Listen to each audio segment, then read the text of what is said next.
The 15-year-old foster kid I took in had only one possession, a worn photograph of his birth mother.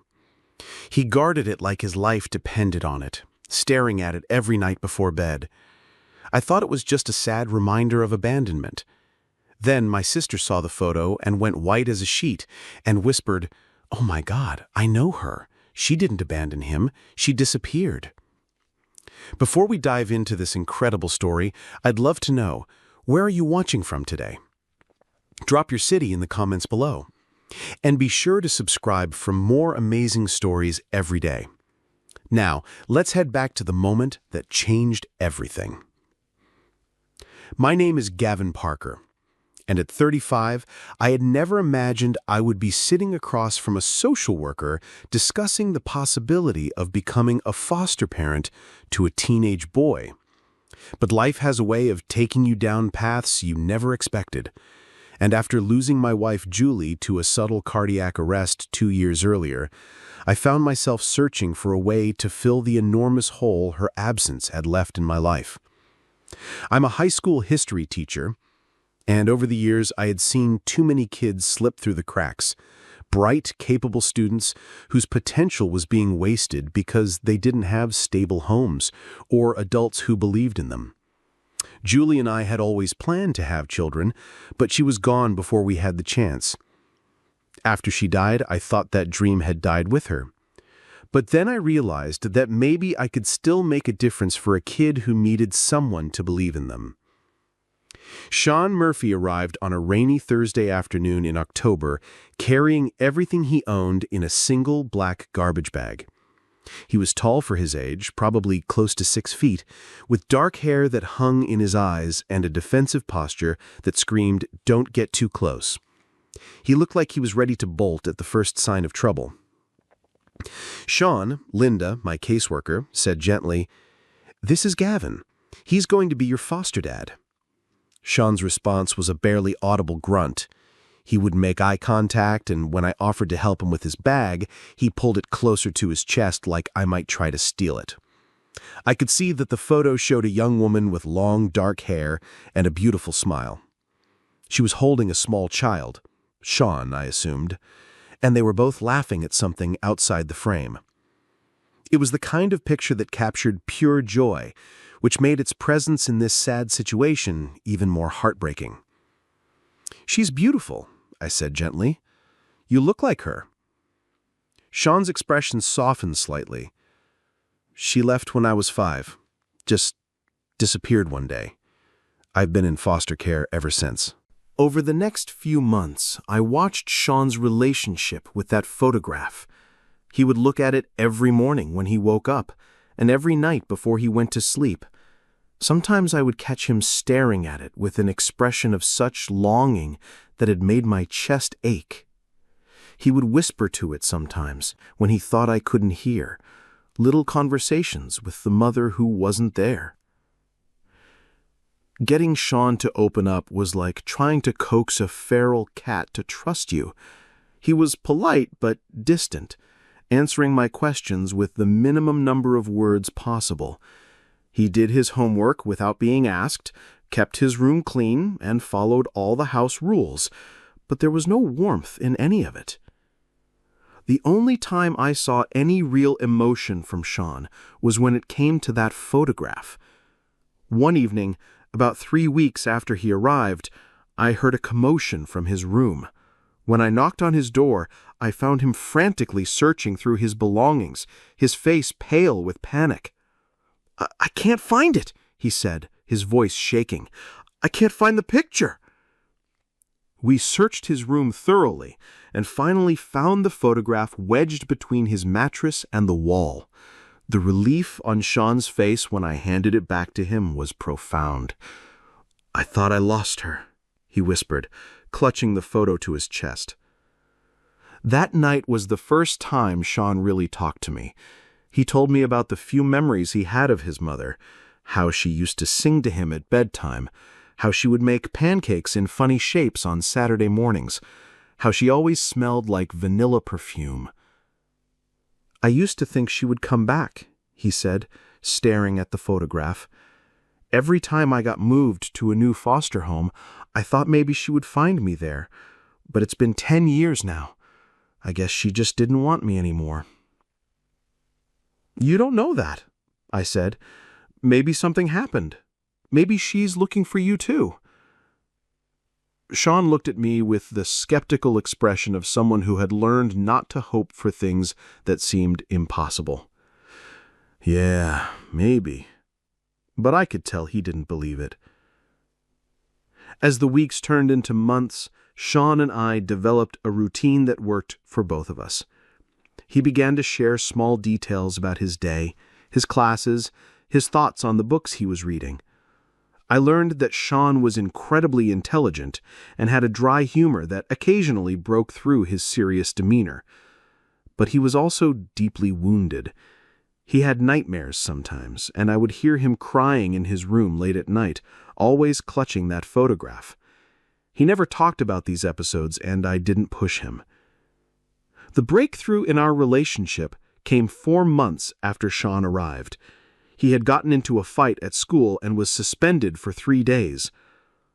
"I'm sorry," he said when I picked him up. "I know you probably don't want me here anymore." "Why would you think that?" I asked.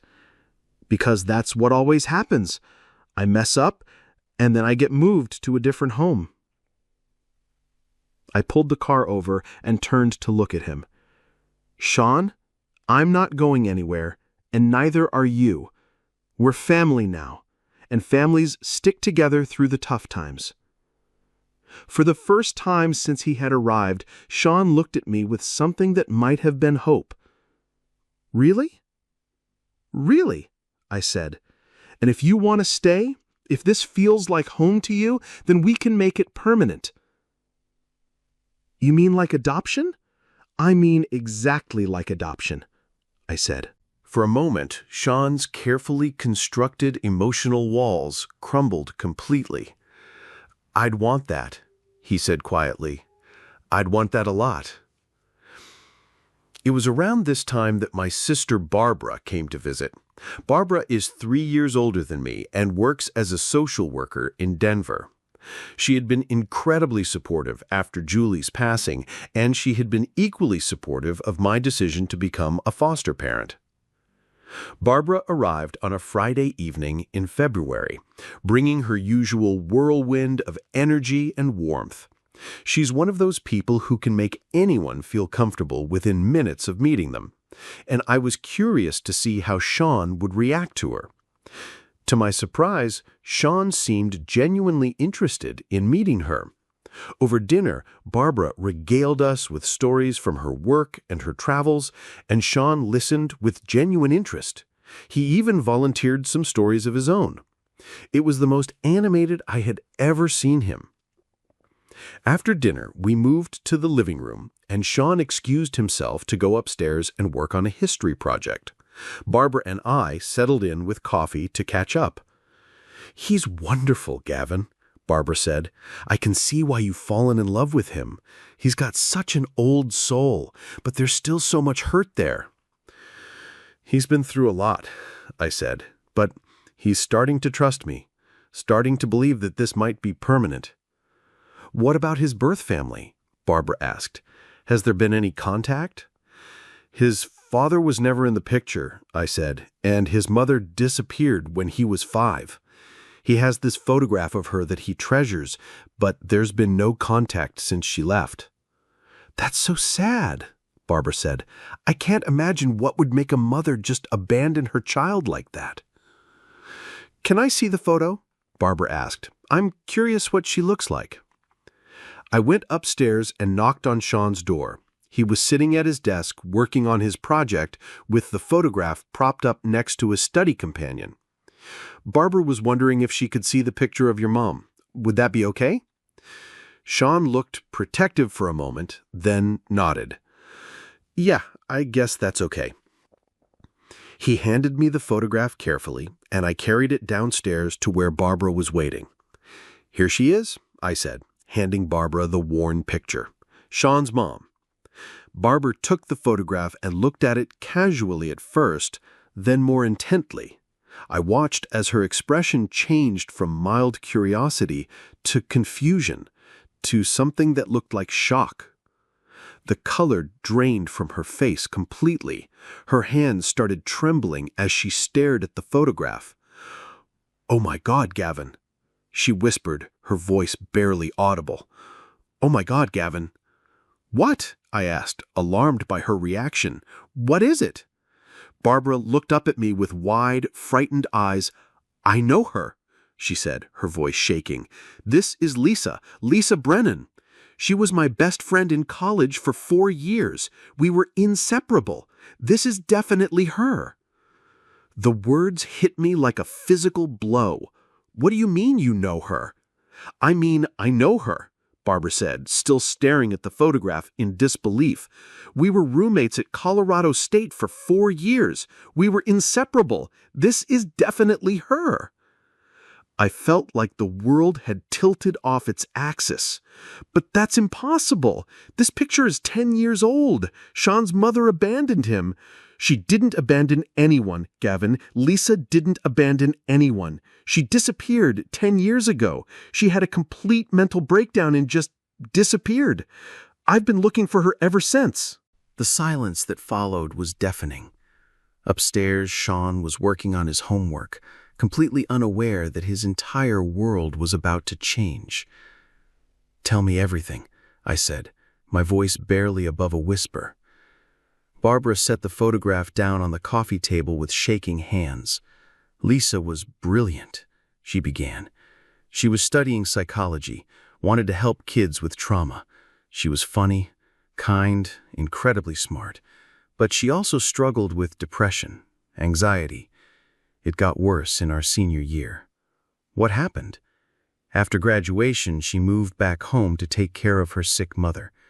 We stayed in touch for a while, but then her texts became strange, paranoid. She was convinced people were following her, that her phone was tapped.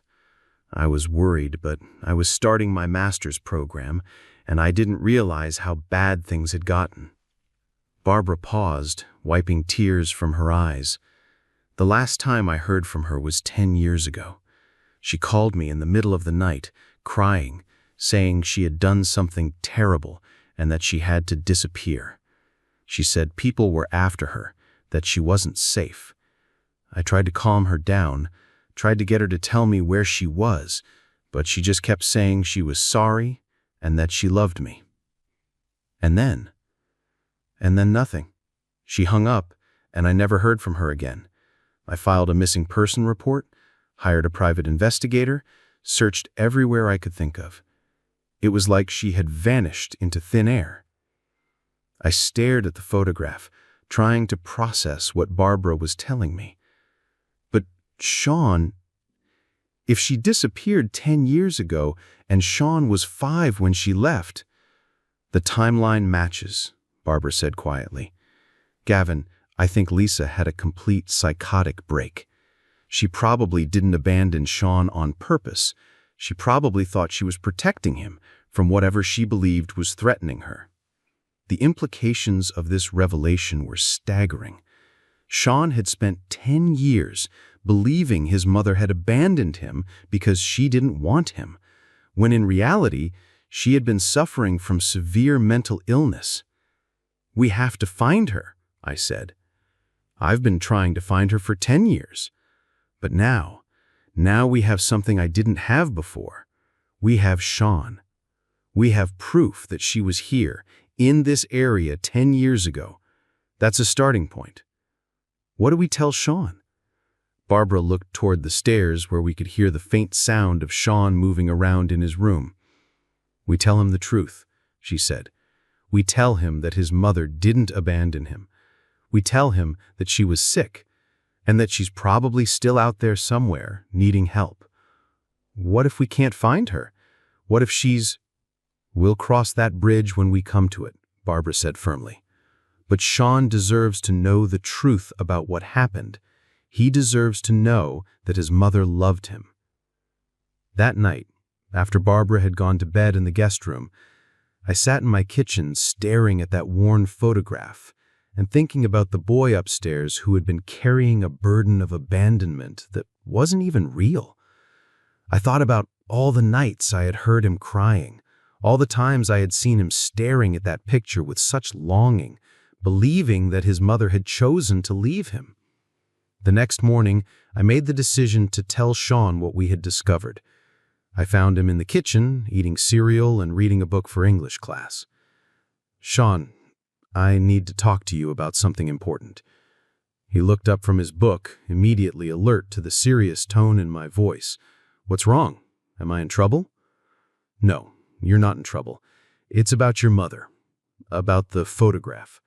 Sean's entire body went rigid. "What about it?"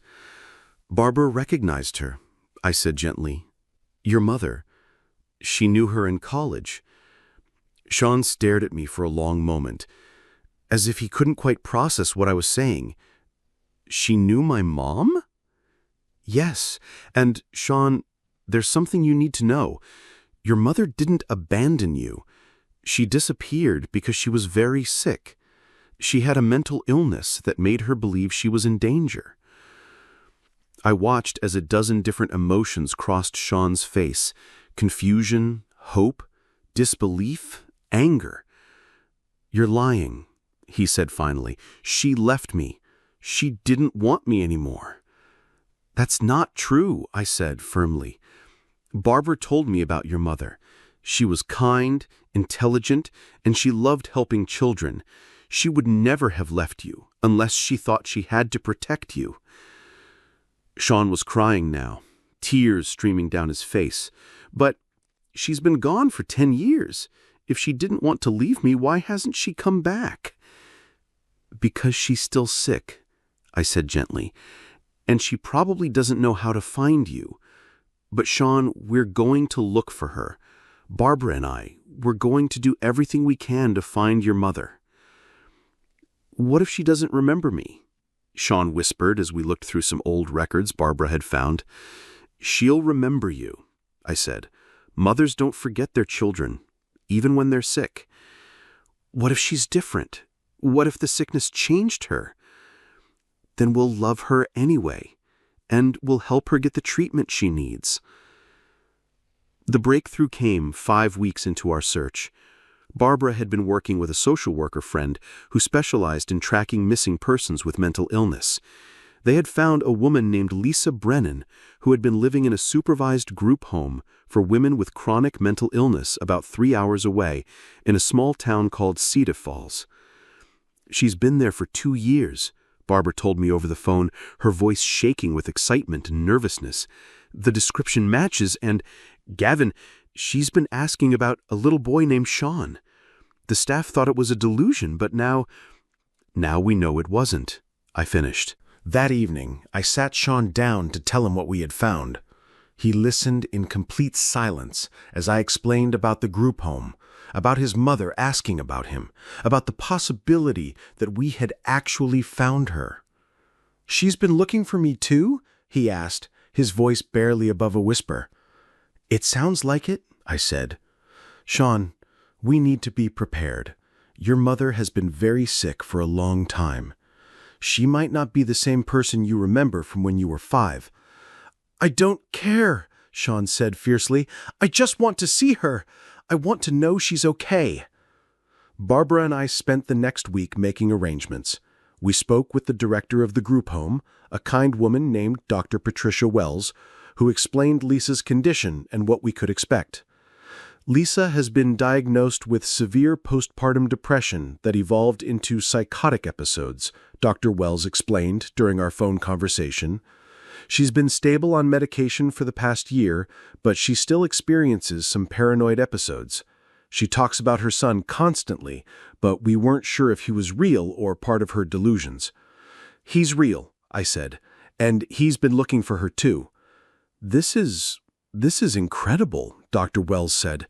"Lisa is going to be over the moon, but we need to be very careful about how we handle this reunion. Too much excitement or stress could trigger an episode." We arranged to visit on a Saturday morning. The drive to Cedar Falls was the longest 3 hours of my life. Sean sat in the passenger seat, clutching that worn photograph, alternating between excitement and terror. "What if she doesn't recognize me?" he asked for the 100th time. "She'll recognize you," Barbara said from the back seat. "You look just like her." The Willowbrook Group Home was a modest, well-maintained building, surrounded by gardens. Dr. Wells met us in the parking lot, a woman in her 50s with kind eyes and a gentle manner. "Before we go in, I want you to understand that Lisa has good days and bad days. Today is a good day, which is why we scheduled the visit. But she might seem different from what you remember, Sean. The medication helps with her symptoms, but it also affects her personality somewhat." Sean nodded, though I could see his hands shaking. "She's in the common room," Dr. Wells continued. "I've told her that some people are here to see her, but I haven't told her who. I thought it would be better if you could introduce yourselves." We followed Dr. Wells through the front door and down a hallway lined with cheerful artwork. The common room was bright and airy, with comfortable furniture and large windows that looked out onto the gardens. And there, sitting in a chair by the window, was the woman from Sean's photograph. She was older, of course, and thinner than in the picture. Her dark hair was shorter and streaked with gray, and there was a fragility about her that spoke of years of struggle. But it was unmistakably her, the same beautiful eyes, the same gentle features that Sean had inherited. She looked up when we entered the room, and her gaze immediately fixed on Sean. For a moment, she just stared, as if she couldn't quite believe what she was seeing. "Sean, my Sean, is that really you?" Sean couldn't speak. He just stood there, tears streaming down his face, clutching the photograph to his chest. "Oh my God," Lisa said, rising from her chair on unsteady legs. "Oh my God, you're so big. You're so grown up. I've missed you so much, baby. I've missed you every single day." She moved toward him slowly, as if she was afraid he might disappear if she moved too quickly. When she reached him, she raised a shaking hand to touch his face. "You're real," she whispered. "You're really here." "Mom," Sean said, and the word came out like a sob. "I thought you didn't want me anymore." "Oh, sweetheart," Lisa said, pulling him into her arms. "I never stopped wanting you. I never stopped loving you. I got so sick, baby. I got so confused and scared, and I thought I was protecting you by staying away." They held each other and cried, and I had to wipe tears from my own eyes as I watched this reunion that had been 10 years in the making. "I kept your picture," Sean said, showing her the worn photograph. "I looked at it every day." Lisa took the picture with trembling hands, staring at it as if it was the most precious thing in the world. "I remember this day," she said. "We were at the park, and you had just learned to go down the big slide by yourself. You were so proud." "I remember that too," Sean said. "I remember you pushing me on the swings." "I remember everything about you," Lisa said.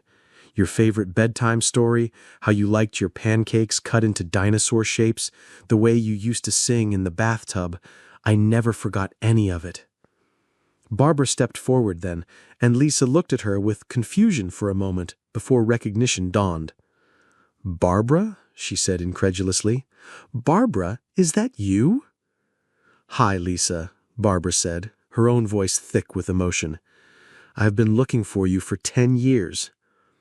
"I'm so sorry," Lisa said, reaching for Barbara's hand. "I'm so sorry I disappeared. I was so scared, so confused. I thought people were trying to hurt Sean, and I thought the only way to keep him safe was to stay away." "It's okay," Barbara said. "You were sick. It wasn't your fault." We spent the next 2 hours in that common room, slowly piecing together the story of what had happened 10 years ago. Lisa's mental illness had manifested gradually after Sean's birth, but she had managed to hide it for several years. The final break had come when her paranoid delusions convinced her that dangerous people were after her and Sean. "I thought if I stayed away, they would leave him alone," she explained. "I thought he would be safer without me. I never meant for it to be forever. I thought I would get better and come back for him." "But you did get better," Sean said. "You're better now, right?" Lisa smiled sadly. "I'm better than I was, sweetheart. The medication helps a lot. But I'll always have this illness. I'll always need help managing it." "That's okay," Sean said firmly. "I don't care. I just want you in my life." Dr. Wells had been observing the reunion from a respectful distance, and she approached us now with a gentle smile. "This has been wonderful," she said, "but I think we should probably wrap up for today. This has been a lot of excitement for Lisa, and we want to make sure she doesn't get overwhelmed." "Can I come back?" Sean asked immediately. "Can I visit again?" "Of course you can," Dr. Wells said. "We'll work out a regular visiting schedule. And Lisa, how do you feel about that?" "I would love that more than anything," Lisa said, taking Sean's hands in hers.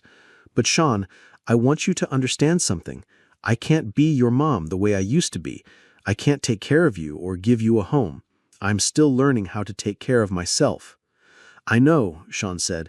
"I have Gavin now. He's going to adopt me. But I still want you to be my mom too. I want both of you." Lisa looked at me for the first time since we had arrived, and I could see the gratitude in her eyes. "Thank you," she said simply. "Thank you for taking care of my boy." "Thank you for raising such an incredible kid," I replied. As we prepared to leave, Lisa hugged Sean one more time. "I love you, Sean," she said. "I never stopped loving you, not for one single day." "I love you too, Mom," Sean said, "and I'm going to keep visiting you. We're going to be a family again, just a different kind of family." The drive home was quiet, but it was a peaceful quiet rather than the tense silence of the morning. Sean stared out the window, processing everything that had happened. "She's different," he said finally. "Yes, she is. How do you feel about that?"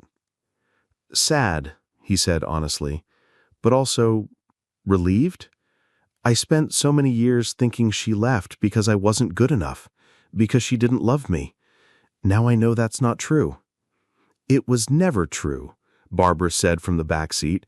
"Your mother loves you more than anything in the world. She always has." Over the following months, we established a routine of visiting Lisa every other weekend.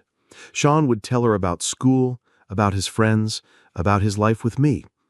Lisa would share stories from her own childhood, teach him card games, and slowly, carefully, they rebuilt their relationship. It wasn't the mother-son relationship that either of them had lost 10 years ago. Lisa couldn't be the primary parent Sean needed, and Sean had to accept that his mother would always struggle with her illness. But it was something beautiful in its own way, a connection based on love and acceptance rather than obligation or expectation. 6 months after our first visit to Cedar Falls, I officially adopted Sean. Lisa was there for the court hearing, having been granted permission to leave the group home for the day. She sat in the front row, crying happy tears as the judge made our family legal. "I'm so proud of you both," she told us afterwards. "Sean, you have found yourself an amazing father. And Gavin, thank you for giving my son the life I couldn't give him. We're all family now, all of us. You, me, Sean, Barbara, we're going to take care of each other." A year later, Lisa had progressed enough in her treatment to move into a supervised apartment program. She couldn't live independently, but she had more freedom and privacy. Sean helped her decorate her new place, and she kept that worn photograph of the two of them on her nightstand, just like Sean had done for so many years. "You know what's funny?" Sean said to me one evening as we drove home from one of our visits. "I used to think that photograph was all I had left of her, but it turns out it was just the beginning." "What do you mean?" "I mean, I spent so many years staring at that picture, trying to remember what it felt like to be loved by her. But now I know. Now I get to feel it again every time I see her." As I write this, Sean is 17 years old and thriving. He's an honor student, he's made friends, and he's even started dating a girl from his chemistry class. He still visits his mother regularly, and their relationship continues to grow and evolve. Lisa will always struggle with her mental illness, and there are still difficult days when her symptoms flare up. But she's surrounded by people who love her and understand her condition. She has her son back in her life, she has Barbara's friendship, and she has the support of a treatment team that truly cares about her well-being. Barbara often says that finding Lisa was like solving a puzzle that had been missing pieces for 10 years. But I think it was more than that. It was about understanding that families come in all shapes and sizes, and that love can survive even the most devastating circumstances. Sean's story began with abandonment and loss, but it became a story about connection and healing. He learned that his mother's disappearance wasn't about him not being worthy of love. It was about illness, fear, and a mother's misguided attempt to protect her child. And I learned that sometimes the most broken families can become the strongest ones because they're built on choice rather than obligation, on understanding rather than expectation, and on the radical belief that everyone deserves to be loved and to belong somewhere.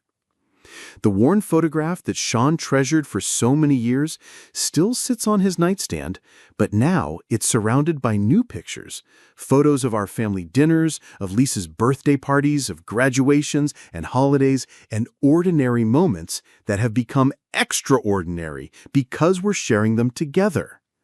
We didn't just find Sean's missing mother, we found each other.